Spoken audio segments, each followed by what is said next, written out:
Les meilleures découvertes, c'est celles à qui on s'y attend le moins.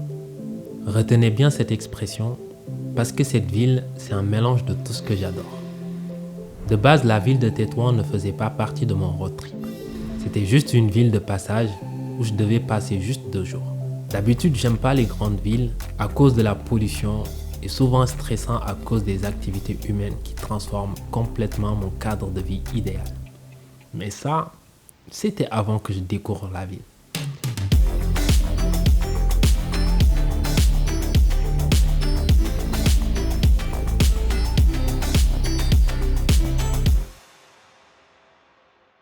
Ce qui a attiré mon attention première, c'est la propreté de la ville. J'ai jamais été dans une ville aussi propre de ma vie. Tout est clean et bien entretenu. Mashallah, je te donne un pouce bleu. Située au nord du Maroc, la ville fait environ 4 fois la taille de Dakar et abrite 550 000 habitants, soit 5 fois de moins que la population dakaroise. C'est vraiment une ville à taille humaine. Tu ne te sens pas en surnombre et tu as cette sensation de respirer vu la mer et les montagnes qui l'entourent. J'adore l'urbanisation et l'architecture minimaliste de cette ville. Recommandé par les locaux, je prends la direction de... Bref, je prends un taxi Boko, toujours sous la recommandation des locaux. Bon, je fais une petite pause dessus. C'est vraiment un conseil. Faites toujours confiance aux locaux quand vous voyagez. Ça va vous permettre d'économiser du temps et du khalis. J'arrive dans la ville et sur le trajet, j'ai aperçu une sorte d'église. Et disons que ça m'a fait bizarre. Et pour dire la vérité, je me suis dit, mais qu'est-ce qu'il fait au milieu d'un pays musulman? Bon, attention, je ne suis pas catholicophobe. Ce mot existe. De plus près, je m'aperçois que ça a été implanté par les Espagnols. Et pour comprendre son histoire et celle des autres églises qui se trouvent dans le coin, on va remonter le temps vers le début du XXe siècle. Il faut savoir que cette partie du Maroc était sous le protectorat espagnol, d'où l'existence de pas mal d'églises. Le plus célèbre d'entre eux, Notre-Dame des Victoires, construit en 1925, qui a remplacé la petite église construite lors de la mission espagnole en 1860. Allez, on retourne au XXIe siècle. Je découvre le port de la ville. L'architecture très originale, tu ressens cette identité islamique sur la manière de construire. Et c'est vraiment un régal pour les yeux. J'avoue que ce restaurant a attiré mon regard à l'entrée de la ville. Tu peux pas le rater. L'architecture ressemble à une construction médiévale et t'as les pieds dans l'eau.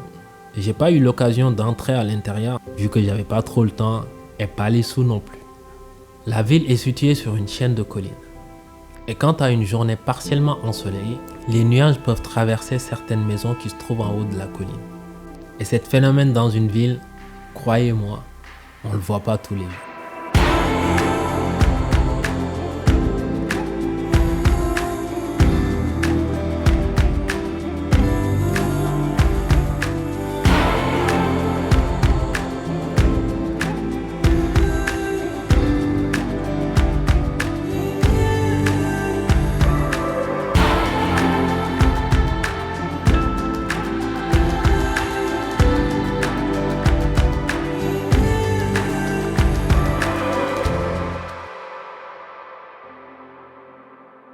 Je parle pas du quartier Médina de Dakar, mais plutôt l'ancienne ville de Tétouan.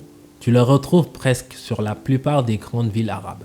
Mais celle-ci ressemble plutôt à un fort. Tu retrouves une muraille et des portes principales qui servent d'entrée à l'intérieur de la ville. À l'intérieur, c'est vraiment une labyrinthe. Je sais pas combien de fois j'ai pris des ruelles qui menaient absolument à nulle part. Je tournais en rond et Google Maps m'aidait pas non plus. C'est vraiment une ville miniaturisée.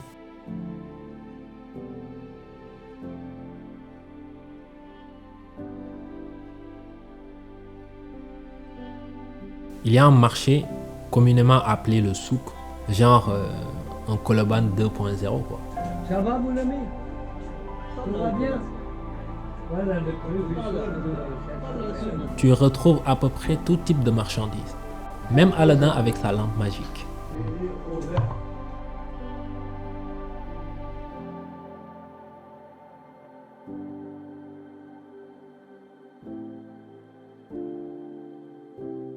Mais aussi tu peux retrouver des mosquées et même des madrasas.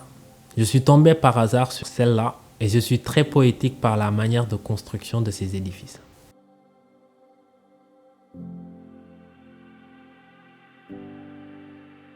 Je termine mon voyage avec beaucoup d'amertume. Et s'il y a une leçon que j'ai appris durant ce voyage, c'est de ne jamais faire de stéréotypes avant de découvrir une ville, un pays ou même une communauté. Sur ce, je vous laisse avec ces belles images.